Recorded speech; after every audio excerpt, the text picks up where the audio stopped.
Assalamualaikum warahmatullahi wabarakatuh. Salam sejahtera untuk kita semua. Perkenalkan, nama saya Siti Utari Rahayu, SSI MSc PhD. Saya adalah salah seorang staf pengajar pada program studi Sarjana Fisika Fakultas Matematika dan Ilmu Pengetahuan Alam Universitas Sumatera Utara. Pada kesempatan kali ini, saya ingin memaparkan tentang salah satu mata kuliah yang saya ampu, yaitu mata kuliah Fisika Komputasi 1. Adapun tujuan dari pemaparan ini adalah sebagai bukti kerja dalam bidang pengajaran yang merupakan salah satu tugas dosen yang terangkum dalam Tridharma Perguruan Tinggi. Metode yang saya pergunakan di dalam melakukan proses pembelajaran adalah berdasarkan sistem DIA, yaitu Delivery, Interaction, dan Assessment. Delivery adalah proses penyampaian materi. Interaction adalah proses interaksi dengan mahasiswa selama proses pembelajaran berlangsung, dan assessment adalah proses penilaian. Baiklah, saya akan mulai menjelaskan tentang mata kuliah Fisika Komputasi 1. Mata kuliah ini adalah salah satu mata kuliah wajib pada program studi Sarjana Fisika Fakultas Matematika dan Ilmu Pengetahuan Alam Universitas Sumatera Utara yang berada di semester 3. Secara umum, mata kuliah ini mempelajari prinsip dasar pemodelan dalam penyelesaian masalah fisika dengan mempergunakan metode numerik ataupun metode analitik dan juga mensimulasikannya dalam platform pemrograman seperti MATLAB, Matematika, Python, dan lain sebagainya. Pada kesempatan ini saya akan menjelaskan aspek pertama terlebih dahulu, yaitu aspek delivery atau penyampaian materi. Adapun penyampaian materi yang dilakukan disesuaikan dengan capaian pembelajaran lulusan ataupun CPL dari program studi yang dibebankan oleh mata kuliah ini. Adapun CPL yang dibebankan untuk mata kuliah Fisika Komputasi 1 itu ada 3, yaitu CPL 02, CPL 08, dan CPL 09. CPL 02 adalah mampu merancang suatu percobaan ataupun tinjauan teoritis dalam ilmu fisika, mampu mengidentifikasi permasalahan fisis berdasarkan hasil observasi, eksperimen, dan kajian teori, mampu menerapkannya dalam teknologi dan mengkomunikasikannya ke masyarakat secara kaidah ilmiah. Adapun CPL 08 adalah mampu mengimplementasikan prinsip dan aplikasi fisika matematika, fisika komputasi, fisika material maju, dan instrumentasi. Dan CPL 09 adalah mampu terhadap pengetahuan tentang teknologi yang berdasarkan pada fisika dan penerapannya. CPL ini kemudian dijabarkan menjadi capaian pembelajaran mata kuliah ataupun CPMK agar materi yang disampaikan pada suatu mata kuliah itu bersesuaian dengan profil lulusan dari program studi tersebut. Adapun CPMK dari mata kuliah Fisika Komputasi 1 ada 3, yaitu yang pertama, mengetahui dasar pemrograman Wolfram Matematika dalam penyelesaian permasalahan fisika. Yang kedua, mengetahui perbedaan penyelesaian masalah matematika atau fisika dengan mempergunakan metode analitik maupun dengan metode numerik. Dan yang ketiga adalah mengenal analisa penyelesaian masalah dengan pemrograman Wolfram. Selanjutnya, CPMK tersebut dijabarkan menjadi sub CPMK untuk setiap kali pertemuan. Adapun sub CPMK pada mata kuliah ini adalah pada pertemuan pertama, mahasiswa mengenal berbagai platform pemrograman seperti MATLAB, Wolfram Matematika, Python, dan lain sebagainya dengan materi pembelajaran platform pemrograman. Kemudian, pada pertemuan kedua, mahasiswa mampu memahami konsep dasar variabel dalam pemrograman komputasi dengan mempergunakan platform pemrograman dengan materi pembelajaran konsep dasar variabel. Lalu di pertemuan ketiga, mahasiswa mampu memahami konsep dasar pengulangan dan percabangan dalam pemrograman komputasi dengan mempergunakan platform pemrograman. Materi pembelajarannya adalah konsep dasar pengulangan dan percabangan. Di pertemuan keempat, mahasiswa mampu memahami konsep dasar pemodelan dalam penyelesaian masalah fisika dengan materi pembelajaran konsep dasar pemodelan dalam penyelesaian masalah fisika. Lalu, di pertemuan kelima, mahasiswa mengenali jenis-jenis pemodelan analitik dan numerik dengan materi pembelajaran jenis-jenis pemodelan analitik dan numerik. Lalu di pertemuan ke-6, mahasiswa mampu menerapkan konsep pemodelan analitik berupa transformasi Fourier dalam menyelesaikan persamaan diferensial dengan mempergunakan platform pemrograman dengan materi pembelajaran transformasi Fourier. Lalu di pertemuan ke-7, mahasiswa mampu menerapkan konsep pemodelan numerik berupa metode Euler dalam menyelesaikan persamaan diferensial dengan mempergunakan platform pemrograman dengan materi pembelajaran metode Euler. Lalu di pertemuan ke-8, mahasiswa mampu menerapkan konsep pemodelan numerik berupa metode Runge-Kutta dalam menyelesaikan persamaan diferensial dengan mempergunakan platform pemrograman dengan materi pembelajaran metode Runge-Kutta. Lalu di pertemuan ke-9, mahasiswa mampu menerapkan konsep pemodelan numerik berupa metode finite difference atau metode perbedaan hingga dalam menyelesaikan persamaan diferensial dengan mempergunakan platform pemrograman. Materi pembelajarannya adalah metode finite difference atau metode beda hingga. Lalu di pertemuan ke-10, mahasiswa mampu menerapkan konsep pemodelan numerik dengan mempergunakan metode elemen hingga atau metode finite element dalam menyelesaikan masalah fisika yang lebih kompleks dengan mempergunakan platform pemrograman. Adapun materi pembelajarannya adalah metode finite elements atau metode elemen hingga. Lalu di pertemuan ke-11, mahasiswa mampu menerapkan konsep pemodelan numerik dengan mempergunakan metode volume hingga atau metode finite volume dalam menyelesaikan aliran fluida dan konduksi panas dengan mempergunakan platform pemrograman. Adapun materi pembelajarannya adalah metode finite volume ataupun metode volume hingga. Lalu di pertemuan ke-12, mahasiswa mampu menerapkan konsep pemodelan numerik berupa metode Jacobi dalam menyelesaikan sistem persamaan linear dengan mempergunakan platform pemrograman. Adapun materi pembelajarannya adalah metode Jacobi. Dan di pertemuan 13, mahasiswa mampu menerapkan konsep pemodelan numerik dengan metode Newton-Raphson dalam menyelesaikan masalah sistem persamaan non-linear dengan mempergunakan platform pemrograman. Adapun materi pembelajarannya adalah metode Newton-Raphson. Dan di pertemuan ke-14, mahasiswa mampu memahami simulasi Monte Carlo. Materi pembelajarannya adalah simulasi Monte Carlo. Mata kuliah ini dilaksanakan sebanyak 16 kali pertemuan, di mana 14 kali pertemuan adalah proses pembelajaran, 1 kali pertemuan adalah ujian tengah semester, dan 1 kali pertemuan adalah ujian akhir semester. Dan disitulah nanti akan ada proses assessment ataupun proses penilaian. Adapun referensi yang dipergunakan pada mata kuliah ini salah satunya adalah Pengantar Metode Numerik, Solusi Permasalahan dengan Matematika oleh Zakaria L. dan Muharromah dari Universitas Bandar Lampung dan penerbit Aura. Adapun metode pembelajaran yang saya terapkan yaitu yang pertama, interactive learning. Disinilah aspek dari interaction dalam sistem DIA tadi, di mana saya akan berinteraksi dengan mahasiswa melalui proses diskusi. Kemudian yang kedua, saya akan memberikan case method dan project based learning ataupun PBL, di mana saya akan membagi mahasiswa menjadi beberapa kelompok yang mereka diminta untuk mencari suatu permasalahan fisika dan kemudian menyelesaikannya dengan mempergunakan metode-metode ataupun hal-hal yang sudah dipelajari pada mata kuliah Fisika Komputasi 1, melakukan simulasi dengan mempergunakan platform pemrograman dan mempresentasikan hasilnya. Selama proses pembelajaran, saya juga memanfaatkan LMS yang telah disediakan oleh Universitas Sumatera Utara dalam melakukan absensi, kemudian pemberian tugas dan juga pemberian materi pembelajaran. Adapun jika pembelajaran dilakukan secara online, maka saya akan mempergunakan aplikasi seperti Google Meeting dan Zoom Meeting.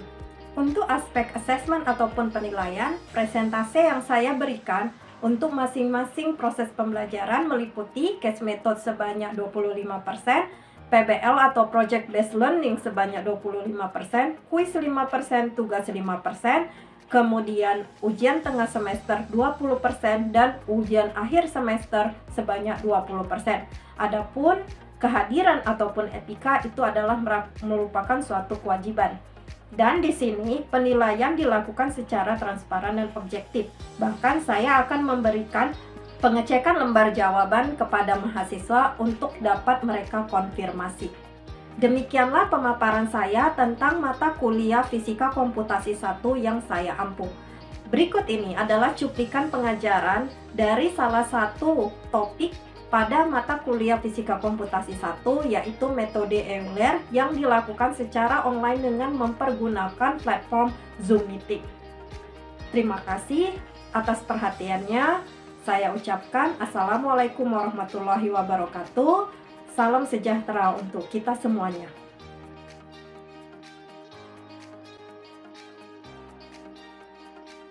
Assalamualaikum warahmatullahi wabarakatuh. Selamat pagi, salam sejahtera untuk kita semua. Waalaikumsalam warahmatullahi wabarakatuh. Pagi, Bu. Selamat pagi, Bu. Ya, apa kabar kalian semua? Semoga kita semua dalam keadaan yang sehat dan bahagia ya. Oke, jadi hari ini kita akan melanjutkan pelajaran Fisika Komputasi 1 kita ke pertemuan yang ke-7, dan pertemuan ke-7 ini kita akan membahas metode Euler, kemampuan akhir yang diharapkan. Jadi setelah kalian selesai mata kuliah kita yang hari ini, itu kalian diharapkan mampu menerapkan konsep pemodelan numerik yang sederhana terlebih dahulu, yaitu dari metode Euler dalam menyelesaikan persamaan diferensial. Persamaan diferensialnya di sini itu kita akan membahas persamaan diferensial yang sangat sederhana, yaitu persamaan diferensial biasa atau Ordinary Differential Equation (ODE), sehingga bahan kajian kita untuk hari ini itu adalah metode Euler. Mengingatkan kalian terlebih dahulu ya, apa itu yang disebut sebagai persamaan diferensial biasa ataupun Ordinary Differential Equation. Nah, kalau kalian ingat yang telah kita pelajari pada pertemuan yang sebelumnya, yang dimaksud sebagai persamaan diferensial biasa atau ODE itu adalah persamaan yang melibatkan turunan satu fungsi. Contohnya di sini Ibu beri contoh yang sangat simpel, dan ini nanti yang akan kita bahas, yaitu turunan Y terhadap T, di mana fungsinya ini itu adalah fungsi si Y. Kita turunkan terhadap T. Nah, tapi di sini dia adalah suatu persamaan.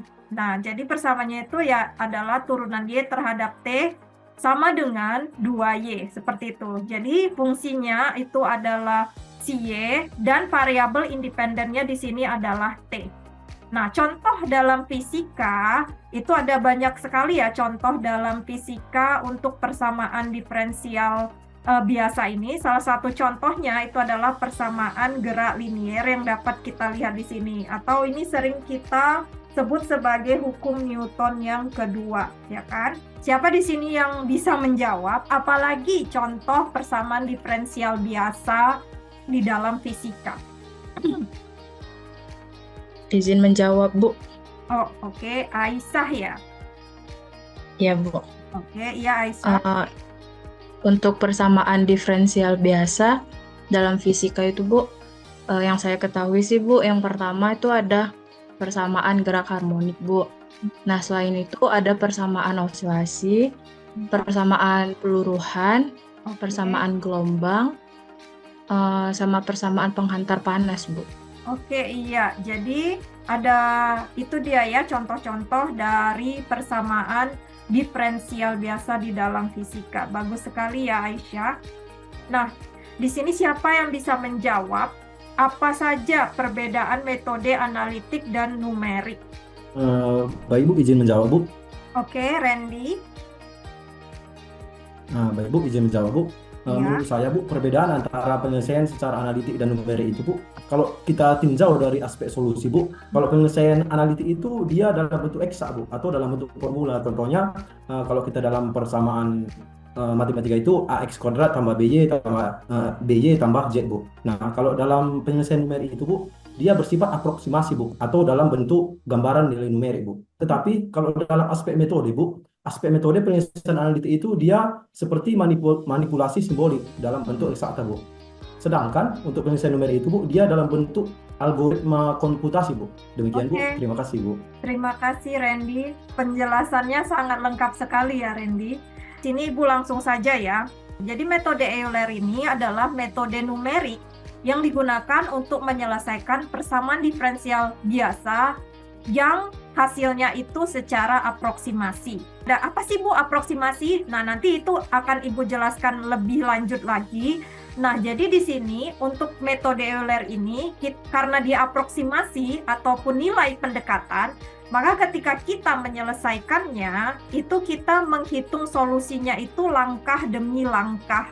Jadi ada langkah demi langkah atau step by step yang kita selesaikan persamaannya itu tadi. Seperti itu. Jadi berapa besar langkah atau seberapa akurat jawaban yang bisa kita dapatkan tergantung kepada seberapa nilai langkah yang kita pilih. Itu kalau dalam metode Euler. Nah, untuk lebih jelasnya, di sini tuh Ibu akan memberikan suatu contoh yang sangat simpel, yang kita sudah tahu solusi eksaknya. Nah, Ibu jelaskan di sini kepada kalian untuk mendapatkan terlebih dahulu inisiasi ataupun ide dasar dari metode Euler ini. Jadi sebagai contoh di sini, Ibu memiliki adanya persamaan diferensial turunan Y terhadap X sama dengan Y. Nah, ini dia persamaan diferensial yang mau kita selesaikan. Sebenarnya, tanpa mempergunakan metode Euler pun, kita bisa mengerjakannya secara analitik kan, atau secara manual ya kan, dengan memisahkan variabelnya dan melakukan integrasi, sehingga sebenarnya solusi eksaknya itu ini. Solusi dari persamaan ini tuh sebenarnya yang tepatnya ataupun yang eksaknya adalah Y sama dengan eksponensial dari X. Dan kalau misalkan ini kita buatkan dalam grafik, itu akan seperti ini grafiknya. Jadi ini sebenarnya kita sudah tahu, cuman di sini Ibu ingin memberikan kepada kalian bagaimana sih kalau kita menyelesaikannya dengan metode Euler seperti itu. Nah, jadi yang pertama sekali, ketika kita ingin menyelesaikan suatu persamaan diferensial untuk mendapatkan hasil, maka kita itu harus men-setting atau menentukan kondisi awal ataupun initial condition-nya terlebih dahulu. Persamaan yang ingin kita selesaikan. Oke, seperti Ibu bilang tadi, sebenarnya ini kita udah tahu solusi eksaknya dan bentuk grafiknya seperti ini. Cuman kita ingin melihat bagaimana yang dikatakan sebagai aproksimasi atau pendekatan pada metode Euler. Nah, jadi pertama kita buat dulu kondisi awalnya. Kondisi awalnya itu Y. Jadi di sini Y itu adalah fungsi dari X. Oke. Dan kondisi awalnya itu Y ketika X sama dengan 0 itu adalah 1. Nah, jadi pertama kita buat dulu tabelnya. Oke, kita buat tabelnya. Nah, di sini X, di sini Y. Kemudian di sini persamaan ataupun persamaan yang mau kita selesaikan, yaitu turunan Y terhadap X. Oke, jadi berdasarkan kondisi awalnya, yaitu si X sama dengan 0, Y-nya sama dengan berapa? Y-nya sama dengan 1. Oke, Y-nya sama dengan 1. Lalu di sini turunan Y terhadap X-nya berapa?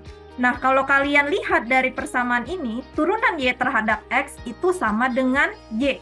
Artinya apa? Artinya, kalau misalkan Y-nya sama dengan 1, berarti turunan Y terhadap X-nya itu berapa? 1, ya kan?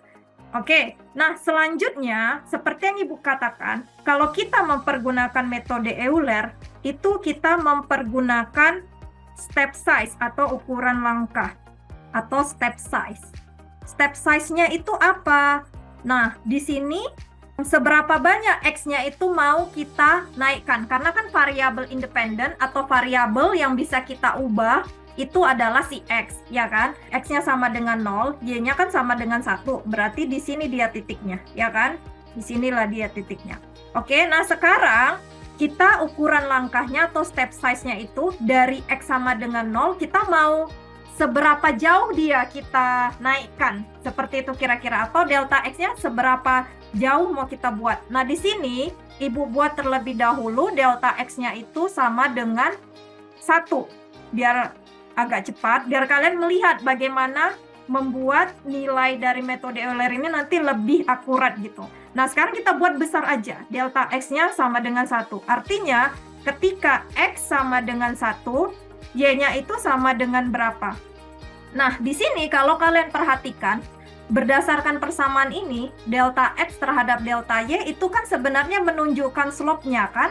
Delta Y per delta X sama dengan M. Artinya delta Y-nya itu M dikali dengan delta X. Artinya kalau pertambahan dari si X-nya ini adalah nambah 1 atau delta X-nya sama dengan 1 dan M-nya kita anggap bahwa slope-nya itu konstan ya, dengan asumsi slope-nya atau kemiringan garisnya itu ketika kita berpindah dari X sama dengan 0 ke X sama dengan 1 itu konstan, dengan asumsi seperti itu berarti slope-nya adalah 1. Berarti ini M-nya adalah 1. Berarti delta Y-nya juga adalah 1. Kalau delta Y-nya adalah 1, artinya yang awalnya nilai Y tadi adalah 1, berarti sekarang menjadi berapa? Menjadi 2. Ya kan? Menjadi 2. Kemudian kalau di sini 2, kembali lagi ke persamaan ini. Turunan Y terhadap X sama dengan Y. Berarti yang ini itu sama dengan 2. Ya kan? Berarti ketika X sama dengan 1, Y-nya sama dengan 2. Jadi kita bisa buat di sini ketika X sama dengan 1, berarti ini Y-nya sama dengan 2. Nah, jadi sekarang kan kita sudah mendapatkan garisnya seperti ini. Oke. Nah, ditambah 4 dari si Y yang sebelumnya atau sama dengan 8. Artinya apa? Di sini kira-kira titiknya itu adalah seperti ini. Oke. Dan kalau kalian lihat, ini dia garisnya dari metode Euler yang kita dapatkan itu sangat tidak akurat atau sangat jauh dari solusi yang sebenarnya. Inilah dia metode Euler. Jadi hasil yang didapatkan dengan metode Euler ini adalah hasil pendekatan. Dia tidak benar-benar sama seperti hasil yang sebenarnya, tapi mendekati. Lalu bagaimana Bu supaya hasilnya itu benar-benar mendekati atau benar-benar akurat, sangat dekat dengan hasil yang sebenarnya? Oleh sebab itu, yang kita ganti apa? Yang kita ganti adalah ukuran step-nya ataupun ukuran langkahnya. Ini kan terlalu besar ya. Kalau dari 0 ke 1, 1 ke 2 itu kan terlalu besar. Kalau kalian buat dia lebih kecil, contohnya 0,1, jadi kita hitungnya lebih kecil, maka ini akan lebih mendekati garis yang sebenarnya. Jadi semakin kecil ukuran langkah yang kita pergunakan dalam metode Euler atau semakin kecil delta X-nya, maka di sini dia hasilnya juga akan semakin mendekati solusi yang sebenarnya. Oke, jadi kira-kira inilah yang dikatakan hasil aproksimasi. Jadi kalau kita menggunakan metode numerik, maka tidak bisa benar-benar mendapatkan hasil yang seperti metode analitik eksak. Dia hasilnya hanya pendekatan. Lalu Bu, kalau kayak gitu kenapa kita harus mempergunakan ya kan? Kenapa kita harus mempergunakan metode numerik? Kenapa nggak semua metode analitik aja? Seperti yang tadi Randy udah jawab ya, yang Ibu jelaskan sebelumnya, bahwa tidak semua persamaan diferensial bisa diselesaikan dengan metode analitik. Ada yang tidak mungkin diselesaikan dengan metode analitik, sehingga yang bisa kita lakukan adalah menyelesaikannya dengan metode numerik, sebagaimana mungkin sehingga kita mendapatkan nilai yang seakurat mungkin. Nah, kira-kira itu dia. Sampai di sini ada kira-kira yang ingin bertanya? Mungkin kita lanjut ya. Nah, di sini Ibu akan menjelaskan dasar rumus dari metode Euler yang bisa kita masukkan ke dalam program. Nah, kalau kalian perhatikan di sini, yang seperti Ibu jelaskan tadi, bahwa metode Euler dipergunakan untuk menyelesaikan persamaan diferensial. Nah, jadi persamaan diferensial biasanya itu ini dia.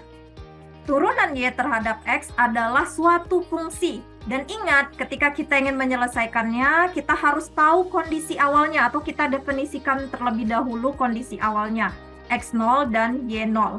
Oke? Nah, jadi di sini, karena kita tadi seperti yang Ibu jelaskan, berangkat dari apa? Berangkat dari garis miring ataupun slope. Nah, begitu juga. Kalau kalian ingat, jangan lupa slope ataupun kemiringan garis itu adalah delta Y per delta X.